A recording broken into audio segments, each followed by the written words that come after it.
Welcome to Meet the Press Now. I'm Kelly O'Donnell in Washington. As the U.S. and Iran inch closer to all-out war again, with the U.S. death toll rising over the weekend, amid 9 straight days of U.S. strikes, sending gas prices back to the $4 mark. During the weekend, the Pentagon releasing new video of its continued military assault, targeting coastal surveillance sites in an effort to degrade Iran's ability to disrupt traffic through the Strait of Hormuz. Iran now accusing the U.S. of hitting more civilian infrastructure, with state media releasing these images of what appear to show damage to a desalinization plant in southern Iran. Now, NBC cannot determine when or where this video was shot. But NBC has identified stunning video taken over the weekend showing the moment an Iranian missile hit a U.S. airbase in Jordan.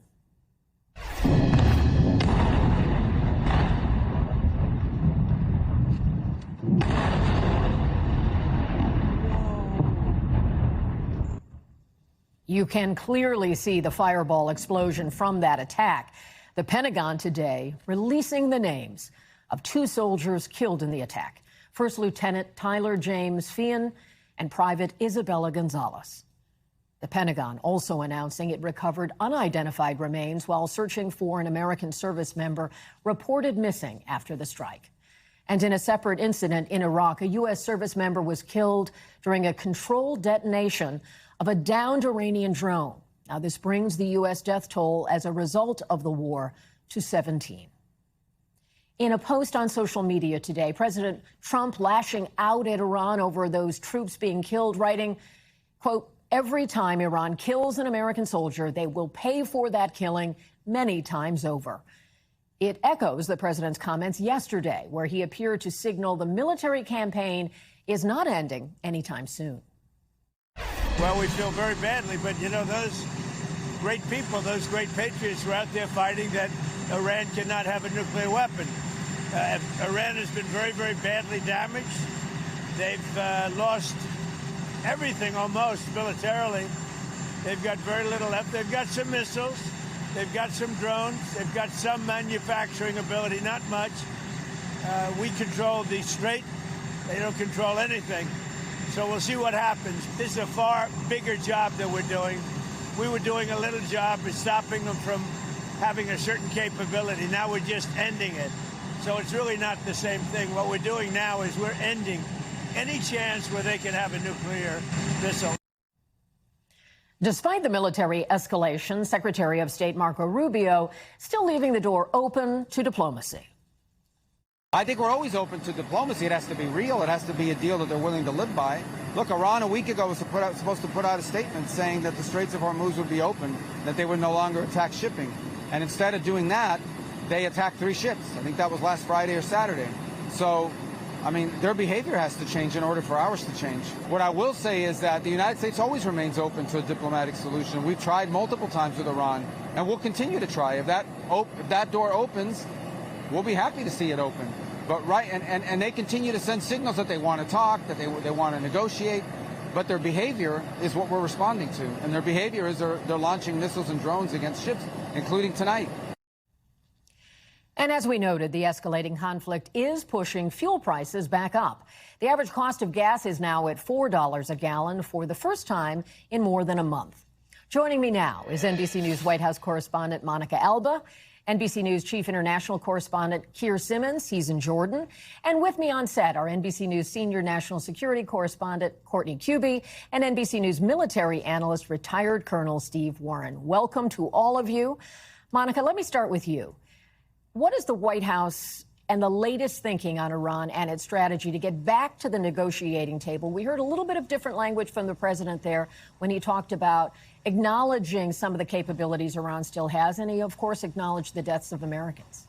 Certainly, Kelly, and the way that a senior administration official described it to our team may be the best way to sum this up, which is that this is a, quote, time of ambiguity, where it is unclear whether this escalation from a military sense is going to produce what could be this alternative outcome of getting to a negotiated situation where there could be potentially still some diplomatic solution, which you did see Secretary Rubio nodding to there, but President Trump very clearly sending a message today say on social media that there will continue to be military action, especially in regards to those fallen service members, and acknowledging that. So the question is, what could really change or move things from the direction that we have seen, which is to continue that escalation that would get the parties back to the negotiating table in any meaningful sense. We are told by that senior official that the talks behind the scenes do continue, but it's really unclear, Kelly, what they can actually produce at this point. Monica, we saw the president recently dismiss the idea that this is somehow a new normal. But do you think the White House would factor in economic fallout, like prices for gas going up? Is that something that might, again, cause him to take a different turn? I think so, and you can really assess that based on how they acted when they really celebrated the Memorandum of Understanding and that signing ceremony that you saw at the Palace of Versailles in June, because the White House really took that to try to tell the American people that they should celebrate the fact that now prices were going to come down. And we did see that dip with the price of oil certainly after that, of course has now gone back up. So it's really hard to imagine that that isn't something that's being considered now and isn't something that they're certainly going to have to address, and that should factor, we believe, into the decision making from what we understand when we talk to White House officials, even though President Trump on the record was the one who said that when he does make these decisions about the negotiations with Iran, that he doesn't factor in Americans' personal financial decisions, which of course kicked off a lot of controversy, Kelly. Changing gears a little bit, I want to get your take on something that the president talked about, and that is the new version of Air Force One. It's got the new paint scheme. This is the gifted plane from Qatar. And he talked about the fact that it will need some security upgrades, even though it's only been in service as a version of Air Force One for a short amount of time. What is happening with this, and what are the next steps? This was significant because the president himself acknowledged that this plane, that this luxury jet that had been retrofitted to serve as Air Force One does need additional enhancements and upgrades. And now Caroline Leavitt, the White House press secretary, is confirming on the record that that is going to take place in the coming weeks, though she does write in a statement that the plane is perfectly safe for the president's travels, but they are going to look at that, and it is likely going to take approximately 1 month to complete those enhancements. And so during that time, Kelly, we can expect the president to be traveling on the older Air Force One, the one that he did end up flying back from Turkey to that airbase in the UK before getting back on the new jet to fly in the US. So the question is when that will happen and whether it will impact his potential next foreign trip. Kelly. And it does raise questions about, should that plane have been in service at all? What will it cost taxpayers? Much more to follow on that. Thank you so much, Monica. Keir, let me turn to you now. You're in Jordan, and that, of course, is one of the countries that Iran is targeting as part of what is broadly being called retaliatory strikes. What is the mood like there? And are people in the region, and specifically where you are, worried about how this could spiral into even greater military conflict?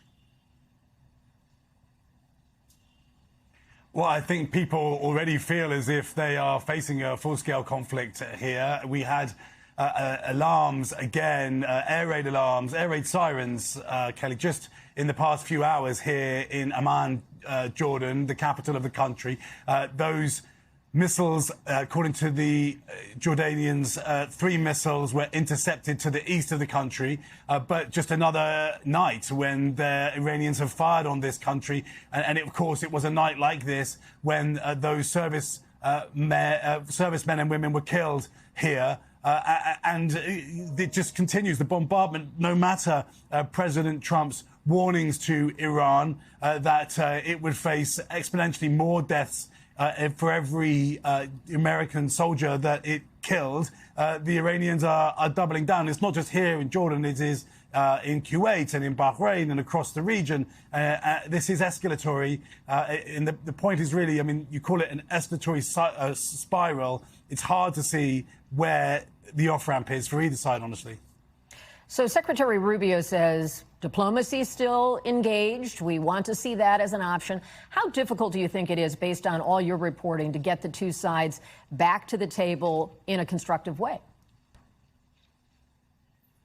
I mean, I think it's certainly possible. The spokesperson for Iran's foreign ministry today said talks are a possibility. But then again, just underscoring how challenging it is to talk to the Iranians for the US. The foreign minister, Araghchi, said in an interview just over the weekend that he actually currently doesn't have direct face-to-face talks with the key decision maker in Iran.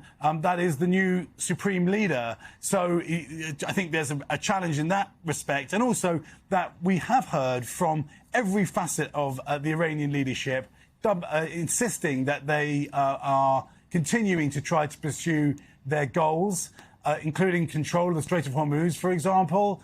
So, yes, there can be talks. I think the question is, to what end?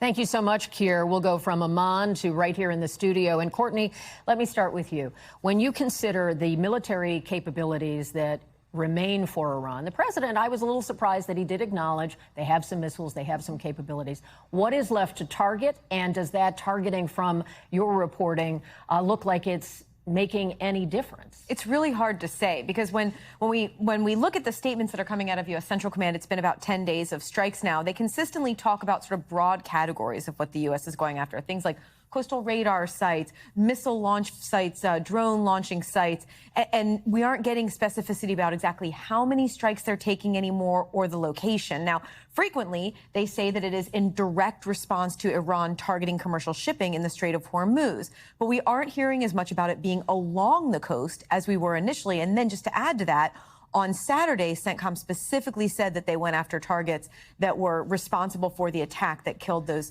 2 U.S. soldiers in Jordan, injuring many more. In fact, frankly, we just, in the last few moments, we got on social media, the chief spokesperson for the Pentagon announced that there have been nearly 100 Americans injured over the last 9 or 10 days, since July 7th, I think it was. So that's dramatically higher than what we had been hearing over the weekend, and we don't have any sense of where those attacks took place or exactly the nature of their injuries. He does go on to say that the majority of those have been returned to duty. But again, there's a lot of opaqueness and lack of transparency about what exactly is happening. Let's just live with that for a second. So we know 17 deaths, and now they're telling us more than 100 American service members have suffered some kind of injury. And those that go back to duty, obviously, it was a minor injury, but that is a significant number. And it could, some of those, remember, some of the return to duty could be suspected traumatic brain injury, because there's like a protocol where they'll watch them for days or even weeks and see if they start to develop symptoms. And that can ultimately lead to, you know, a serious ailment, something that they can even spend months, if not years, recovering from. But yes, it does appear that the majority of them have been returned to duty. But again, it just shows we've been asking for days about the exact number of how many Americans have been injured. And now we don't even know where all of these attacks occurred or when. Well, maybe your questions help to prompt that. Before I go to the Colonel, do you get a sense, based, again, on the expertise and reporting you bring to the table here, is there a perceived hole in the U.S. ability to protect forces in the region? Is that something we're sort of seeing based on the fact that injuries are occurring? Yes, absolutely. So it's not a secret that the U.S. military has expended a huge number of their defenses. So things like the interceptors that are launched from a THAAD or from a Patriot, those are the ones that are literally a missile. They launch up and they target and they slam into an incoming ballistic missile or some other kind of projectile, and in some cases a large drone, and take them out. Well, we know that the military has expended a huge number of those, not just during this war, but also during the 12-day war with Iran and Israel last summer. So it takes months and years to replace these inventories, and they simply have not had the time to do so.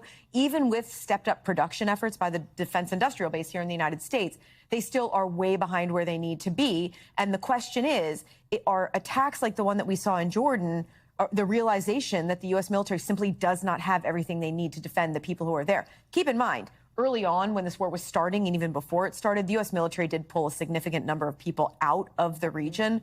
But there's still people there, more than 50,000 of them, who could be in harm's way. That's concerning information. So, Colonel, let me go to you. You had a role in Operation Inherent Resolve, which was the mission against ISIS, and as a spokesperson. And I was reminded of that today. And it's very fitting to ask you about this, because the Pentagon is currently saying some of these deaths are associated with that mission and not what we commonly think of as the Iran war.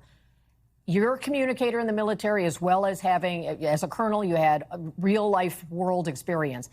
Does that make sense? And are these still retaliatory, or is this part of kind of a new offensive? Sure. Two largely different questions. Yes. Most likely, the reason the the Pentagon has identified those killed in Jordan as part of Operation Inherent Resolve is because that's what they were there for in the first place, right? Those troops may well have deployed 6 or 8 months ago as part of that operation, and so they're sort of attached to that operation.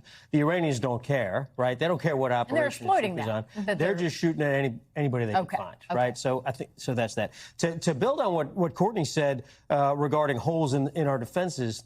You know, the other important thing to keep in mind, and we have a saying in the military, right? The enemy gets a vote. Yes. And the Iranians have learned, right? They are learning over time how to attack American defenses, whether it's different angles of attack, whether they bring their missiles in from a different location, or whether they use swarm attacks. So in any defense, there's always going to be what we sometimes in the Army call leakers. Something's going to leak through. That's always a possibility. And now that the Iranians are able to refine their offensive tactics, we will have to now refine our defensive tactics. So we've heard from the president obliterated, but you're describing an adaptive ability to use what they have to continue to be in the fight. That's exactly right. Every enemy learns, every foe learns, they adapt, they improvise, they figure out new ways to deal with what they're facing. And let's keep in mind, the Iranians, you know, they refined IEDs during the war in Iraq. You know, they created, you know, new ways to attack American soldiers, and you know, they were partnered with the Iraqis often, and so they are experienced at evolving the way they fight to adapt to the way the Americans fight. There's another actor from the region that may be wanting to engage here, and that's the Houthis, who are talking about wanting to stop Saudi Arabia from using the Strait of Hormuz. What is your sense of how they would be involved in this, and how much of a concern is it? Well, the other thing we have to think about is what cards everybody has to play, right? The Americans, we have more cards we can play, and you've heard some of that being talked about, whether it's an assault on an island somewhere, whether it's, you know, intensified strikes deeper into Iran. Well, the Iranians have cards they can play as well, and one of those cards is the Houthi card, right? So they can encourage the Houthis to shut down. Like a force multiplier for It's like a force multiplier. They're a proxy force, a term we've used often. So the Iranians can now energize the Houthis to begin creating a second set of problems for us, additional economic hardship, you know, lots of things the Houthis can do in the Bab el-Mandeb Straits, which is another choke point. And oh, by the way, let's not forget the Houthis have the capability to range even the Suez Canal. Yeah. And I can tell from your body language, Courtney, that you are checking the latest from your sources. Yeah, we just found out about 15 minutes ago that the U.S. started another round of strikes against Iran. So I mean, what's day really 10 then. This is day 10. Yeah. So what's really telling is every day now when they announce that they're doing these strikes, I always look to see exactly what the justification or the reason is. And this is another one where CENTCOM is saying that it's to degrade Iran's military capabilities to attack commercial shipping in the Strait of Hormuz. So unlike over the weekend where they said it was not only to go after those assets that were attacking commercial shipping, it was also then about retaliation for the U.S. military service members who were injured and killed. Now this seems to be back to specifically for the Strait of Hormuz. We'll see how it continues to evolve, though. Kelly, this is an example of miscalculations that begin to skid out of control, right? The Iranians miscalculated. The initial miscalculation was to attack that commercial shipping as it was going through the straits. We then reacted, as you would expect we would. I don't know that we calculated how hard the Iranians would push back. Now Americans are killed. Now this is beginning to spiral even more out of control. It certainly makes it more complicated, more difficult for the president. We also know that he does plan to go to Dover to receive the fallen service members when they return back to the United States. Thank you both for your expertise. We really appreciate that. And coming up, we're going to turn now from those world events to the Democrats and what's happening in the midterm race. Coming up, we'll give you more on what's going on in Maine. He's a lawyer and he's a former state Senate president. Troy Jackson appears ready to replace Graham Platner as the Democrats' likely choice to take on Senator Susan Collins. That's after a whirlwind weekend trying to clear the field for his nomination. Plus, we also can tell you that sources tell NBC News that the FBI has been told to stand down on investigating confrontations involving ICE agents, despite growing calls for accountability after the latest fatal shootings by ICE officers. You're watching Meet the Press now.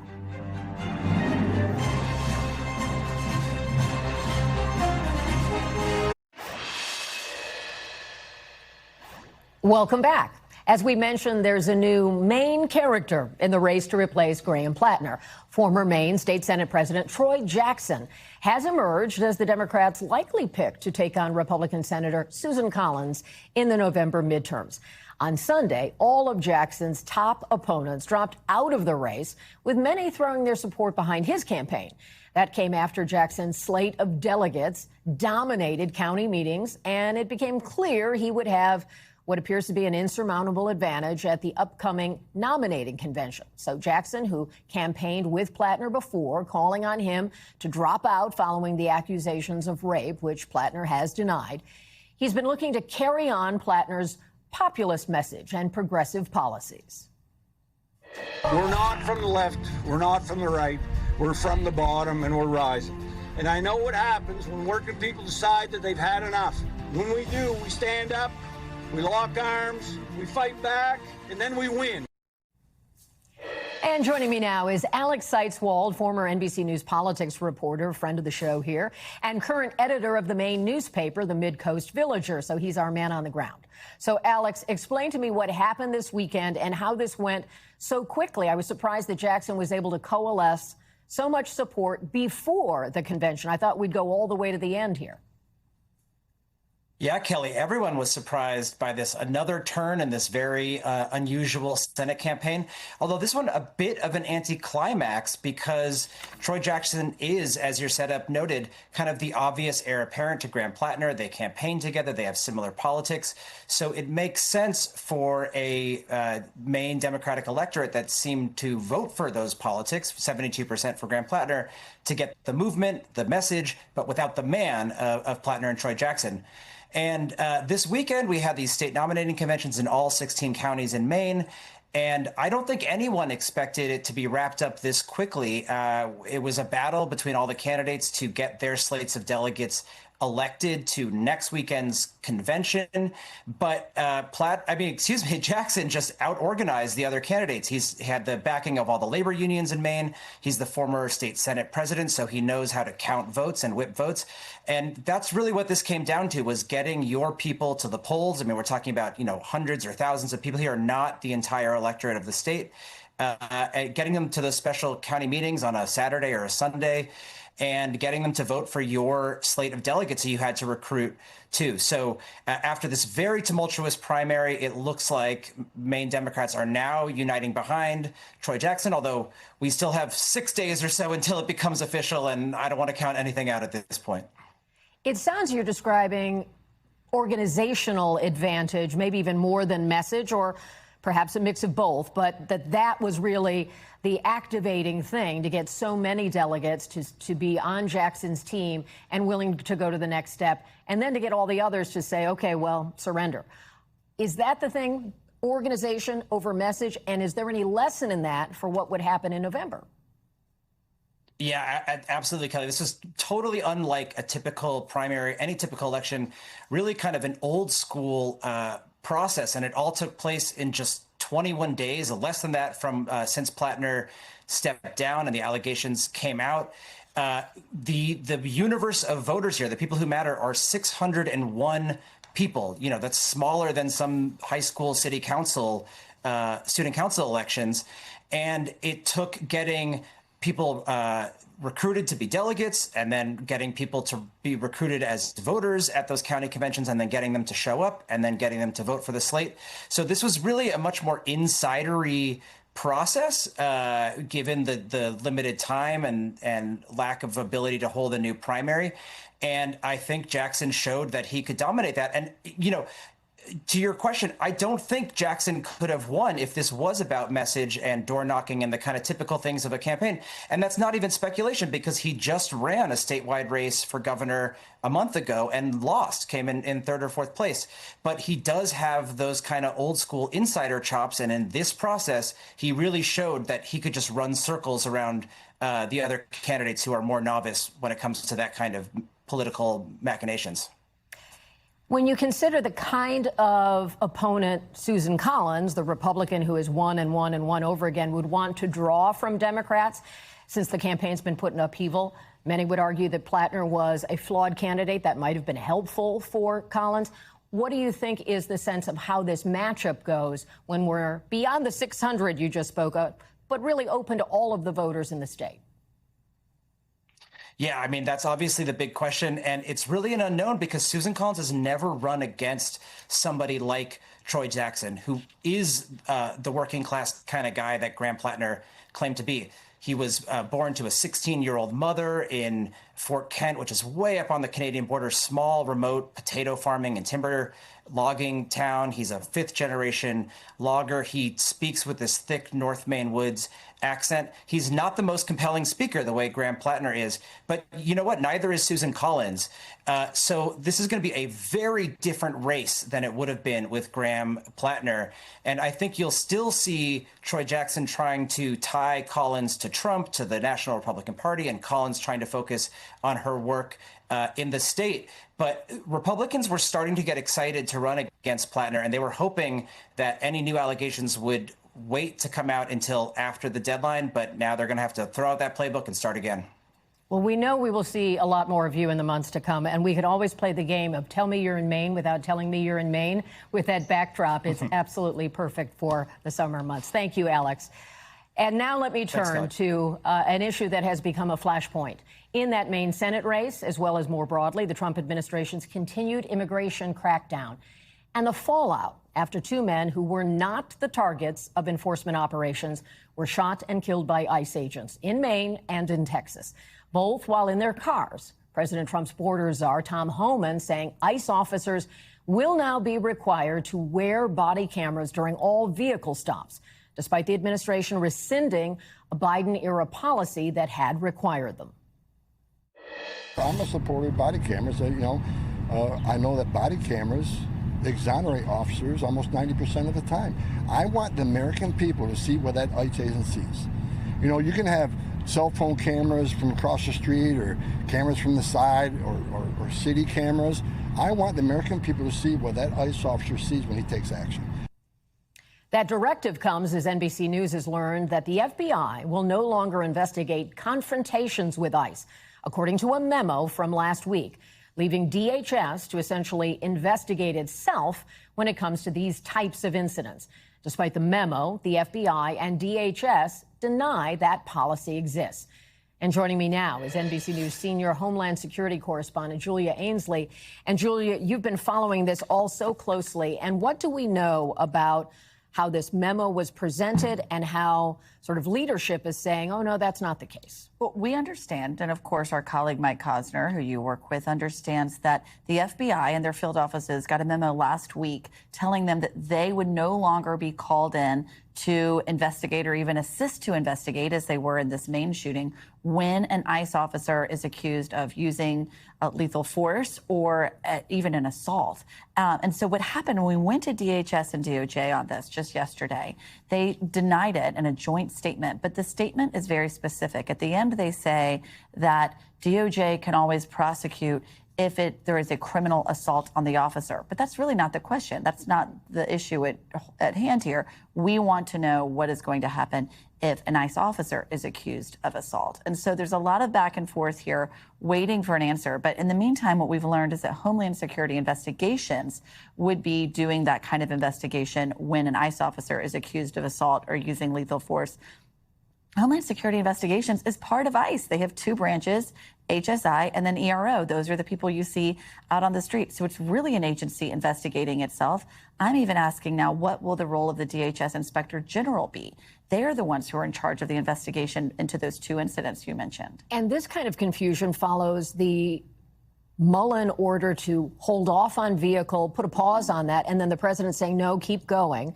So there have been mixed messages. When you consider how FBI did have some role, although contentious one and debated one, in Minnesota with the deaths of Renee Good and Alex Preddy, what do you expect can happen now in terms of the ability to investigate these incidents when they happen? Well, in those investigations, we learned just last week that the federal investigators, meaning the FBI, the Justice Department, handed over evidence to the state. That's a big win for Hennepin County. They want to be able to look at the interviews that were done right after those incidents that you mentioned in Minnesota. But what happens next in terms of the FBI's role, and of course it's been criticized, if they were blocking locals from investigating, what could they do next? But the FBI at least gave the appearance that there may be some kind of criminal action justice for people if they were found to have committed a crime and used their force unlawfully. And we see how in the political space there continues to be pressure from senators, not Republican senators, but Democrats and independents wanting to have reforms for ICE. And that's playing out in real time as this is all, the enforcement measures are also happening. Yeah, that's right. And it's really interesting with body cameras because President Biden started a pilot program for body cameras that Trump ended. Now they're bringing that back as if it's a brand new idea. And do they have them? Are they available and ready to go? We understand they are on their way and should be arriving within the next 2 months, but then you've got to roll them out, do the training, figure out how all that is stored, and make sure they turn them on. It's not as easy as just putting it on a body. We know you'll bring us the latest when you get it. Thank you, Julia. Up next, protecting the vote. A former top official from the first Trump administration responds to the president's claims that his own team was suppressing information about the 2020 election he lost to Joe Biden. That interview is coming next. You're watching Meet the Press Now.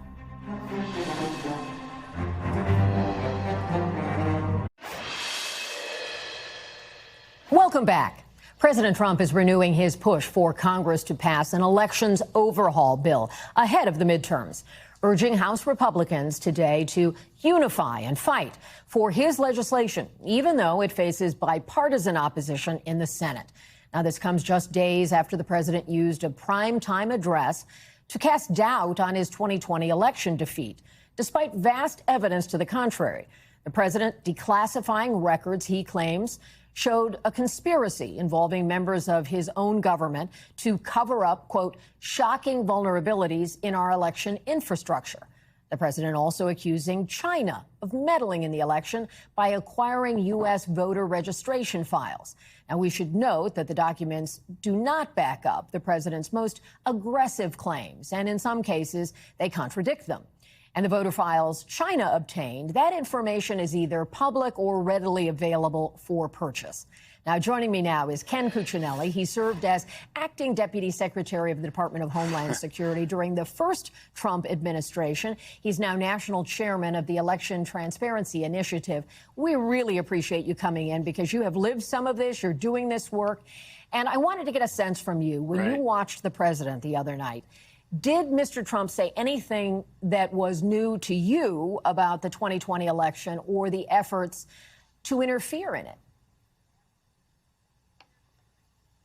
Well, the most shocking things to me, and this is clearly my personal bias, at the time I was the deputy secretary at DHS, throughout 2020, the intelligence community had a working group that met about every month or 6 weeks so that the intelligence that was gathered about other countries, primarily China, Russia, North Korea, and Iran's efforts to interfere or influence our elections could be shared.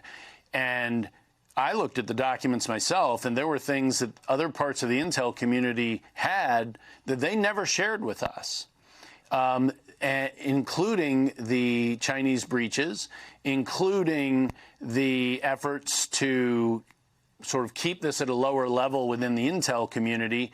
That's what that working group was for. It was to act as a clearinghouse of this information, and it was not shared.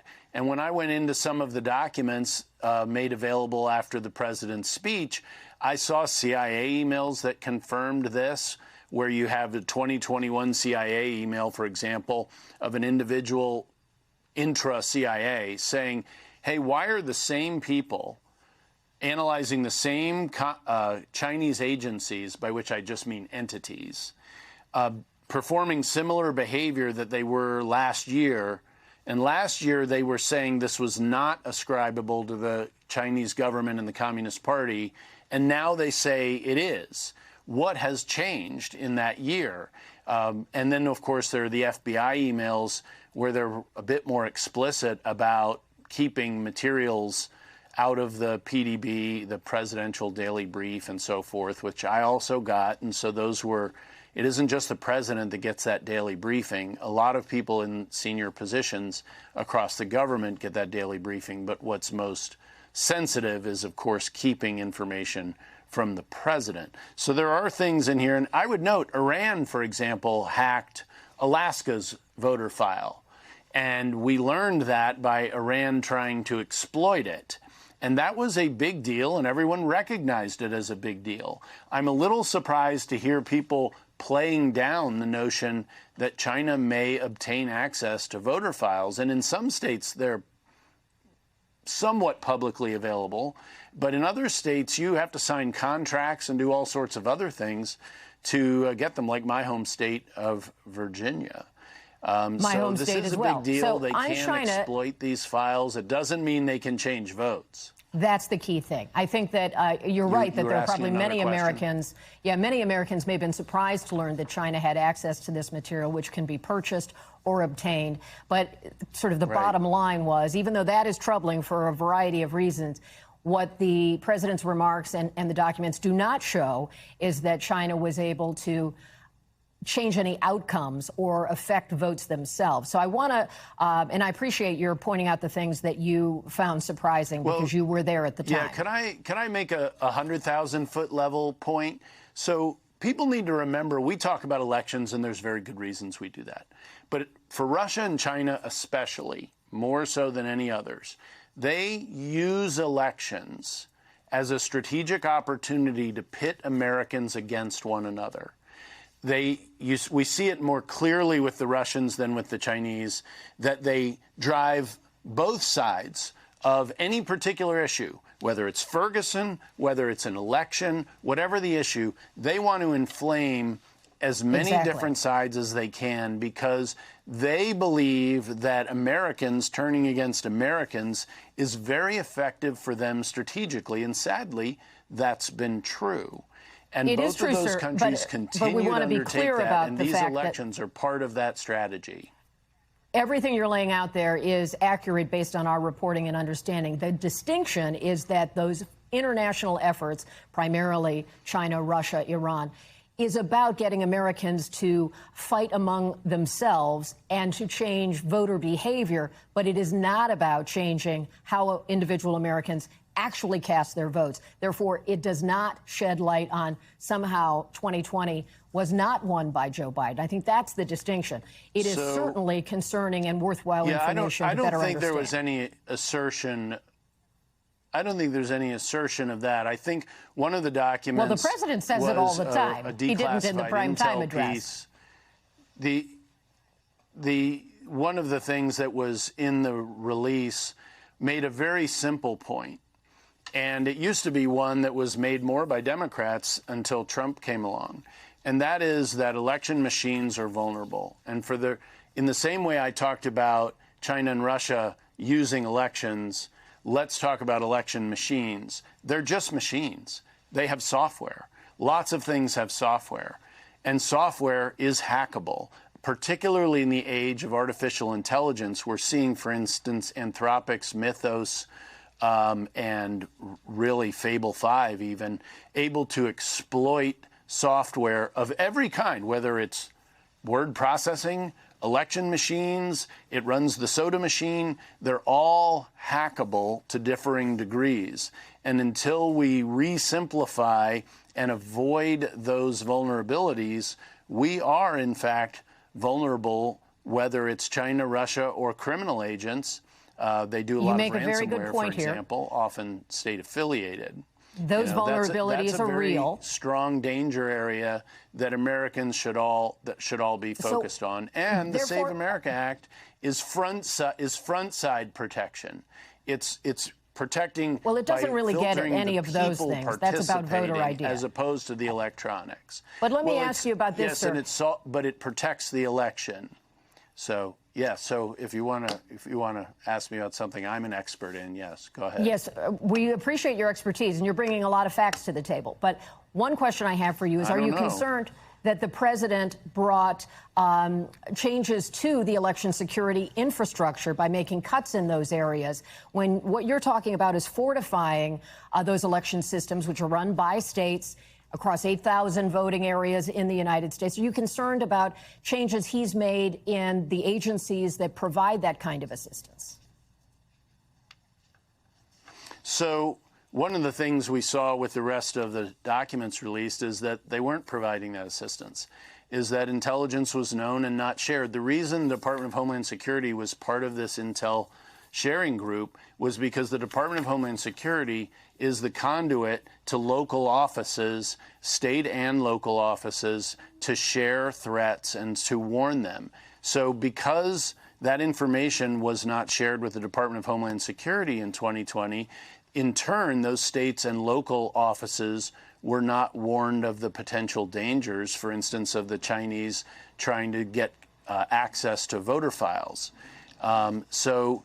When we have specific threat information, the more specific information you can provide to a local or state government, the more efficiently and effectively they can protect themselves. And that wasn't done in 2020. Was there harm from it or not? I don't know. I don't know that there was. Okay. Changing votes, certainly doing influence was true. And the Chinese, we've always known, try to do this through journalism. One of the interesting things from Thursday night was that they were also trying to influence businesses in this regard.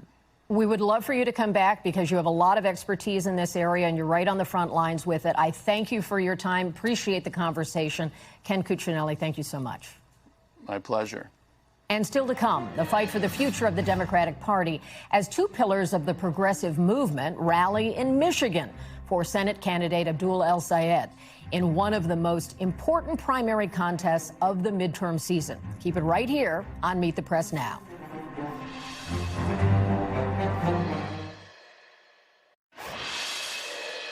There is a very clear choice before us. We can choose $50 million and counting in dark money trying to buy the state of Michigan. Or we can choose Dr. Abdul El-Sayed. This is an election between Abdul and the billionaire class.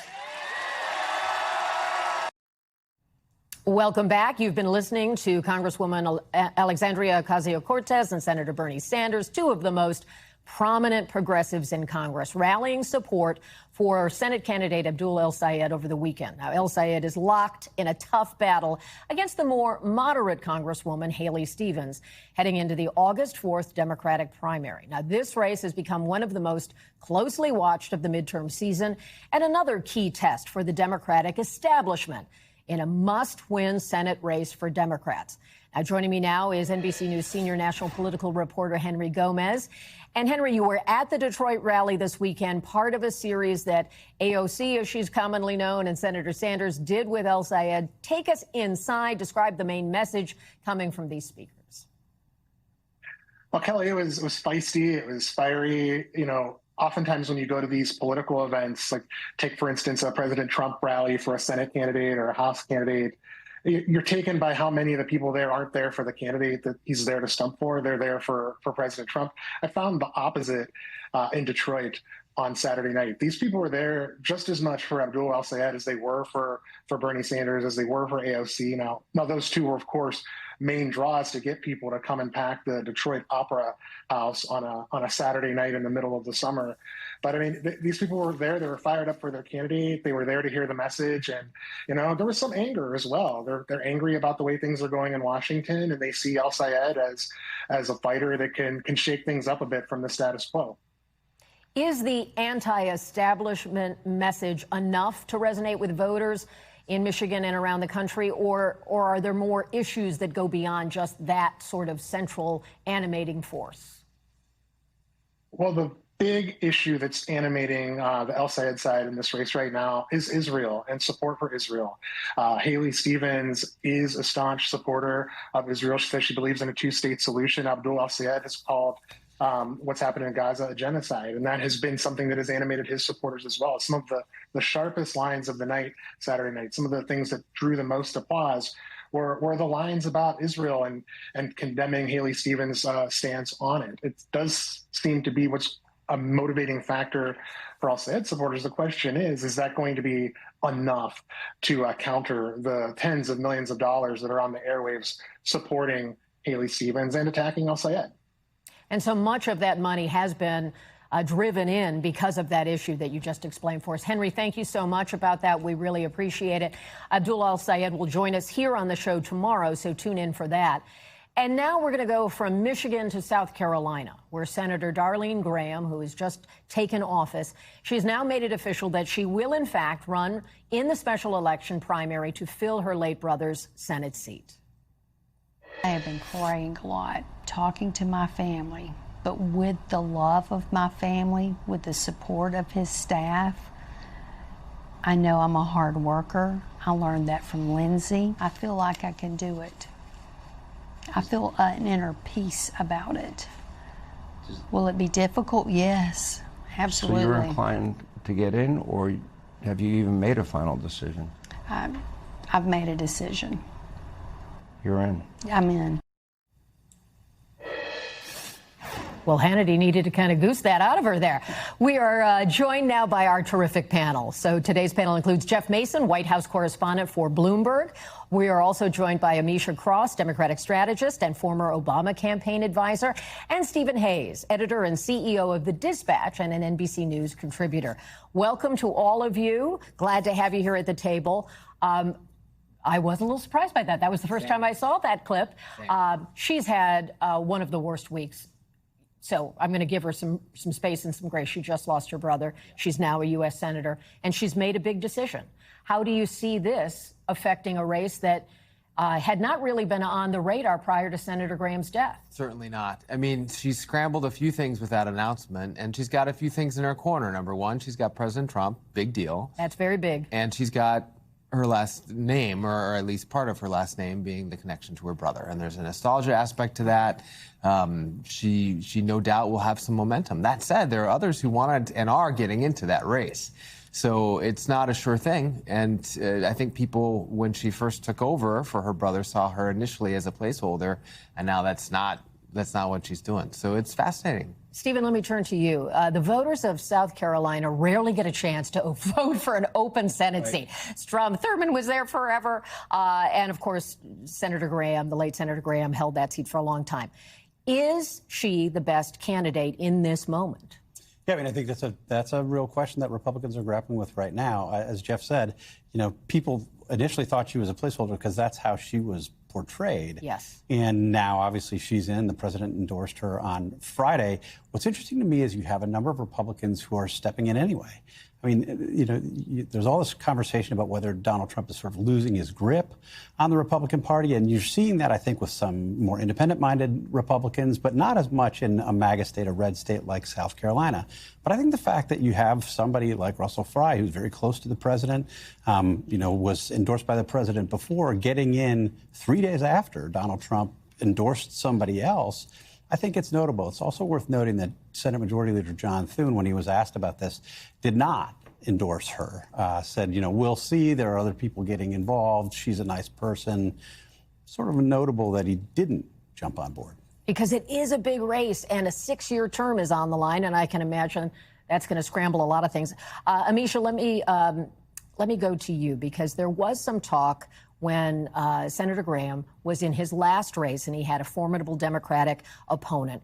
Is there any room in sort of the electorate there, which is deeply red, definitely aligned with the president? Is there any space for a Democrat to emerge if an relative unknown like Darlene Graham were the nominee of the Republican Party? Knowing the breakdown of the electorate in the great state of South Carolina, I believe we'll see Jesus walk on water a second time. Yes. Before that happens there. Long shot, I take it. It's a long shot. I think that the bigger question is whether or not those same Republicans who were going to jump in before, and many who now see this as a sign because Lindsey Graham has, you know, gone on to glory, see his sister as a formidable opponent. And I do think that it matters that that for Donald Trump, this is the Donald Trump of it all. When he came out and endorsed her, that was one thing. To come out and also endorse her beyond the initial, she's going to essentially be a placeholder, now on into a race, a lot of people are not necessarily backing down because of that. I don't think that that means that Donald Trump's grip is gone. Quite frankly, it also means that her fundraising may be up in that case. But I do think that there's a lot of conversation that Republicans will be having. But in terms of the landscape being competitive for Democrats, I would argue South Carolina is and probably always will be fool's gold. Well, we'll mark you down as being forthright about that. Let me turn to Michigan, Jeff. When you look at the dynamics that we talked about a little bit in the earlier segment of El Sayed and the kind of groundswell around him, and Haley Stevens, who's trying to carve out a more moderate space. And remember, it's Mike Rogers, former member of Congress, former, I believe he was FBI, formidable person. How do you see this playing out in these dynamics? Clearly a race to watch. The question is, can a left-leaning progressive win statewide? Yes. And you've seen in a place like Michigan. Yes. I mean, we've obviously seen what's happened in New York, seen what's happened in my home state of Colorado with the primaries. But Democrats have to decide if they want to take the Senate. Do they take it with someone or with a position that clearly has a lot of momentum nationally in terms of the left? But will it appeal to the broader moderate electorate in a swing state like Michigan? I don't have the answer to that, but that is the question that they are grappling with. And add to that the very interesting politics of Israel.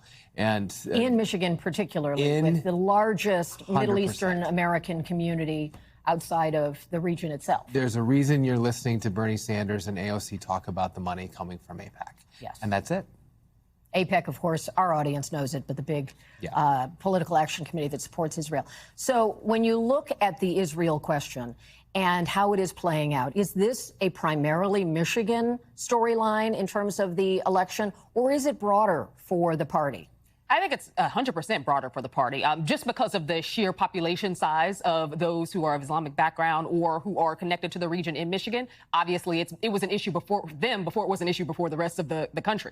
But since we entered into the war in Iran specifically, I think that we have seen polling tank for Republicans. We've also seen time and time again Americans, quite frankly, really upset. And in large part, it's because of gas price increases, because of affordability concerns, but also as we continue to get more news in. I think you guys broke it a few days ago.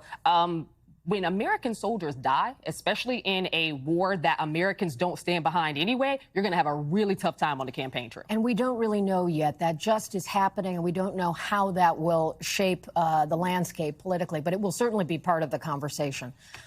When we go back to, let me tap into your thoughts on Maine after we had just briefly, were you surprised, Stephen, at how Troy Jackson was able to get that coalesce around him, the delegates? You know, he's not the most eloquent candidate, but he certainly has unions behind him, and they can organize, and I think that's what we saw over the weekend.